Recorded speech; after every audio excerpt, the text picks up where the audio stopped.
First tonight, after winning the election by a large margin in November, the new Fillmore County Sheriff was sworn in just 2 days ago. KIMT News 3's Annalise Johnson sat down with the man in charge of keeping Fillmore County safe to find out what kind of changes he wants to make. He's worked for the Fillmore County Sheriff's Office for the last 22 years, but now has a new role. There's a new sheriff in town. In 2008, I was promoted to captain, which in Fillmore County is our third in command, but it's also our lead investigator. That was Sheriff John DeGeorge's last position before being sworn in as sheriff on Monday.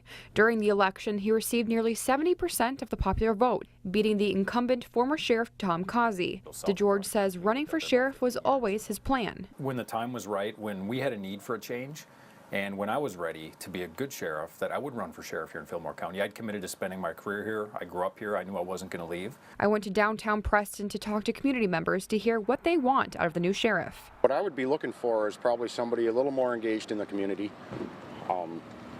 somebody that we can see what he's doing, hear what he's doing. Community engagement is actually one of Sheriff DeGeorge's top priorities. I think one of the things that we could do a better job of is being accessible to the public. And that starts with myself as sheriff being accessible to the public, but also encouraging and fostering our deputies to continue to do that, which they do already.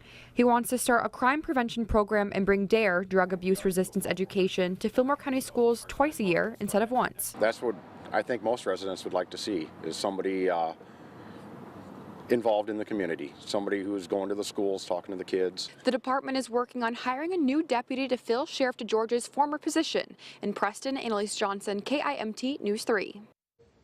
And while the agency is adjusting to this change in leadership, getting up to full staff is another priority. We'll hear about that on KIMT News 3 at 6.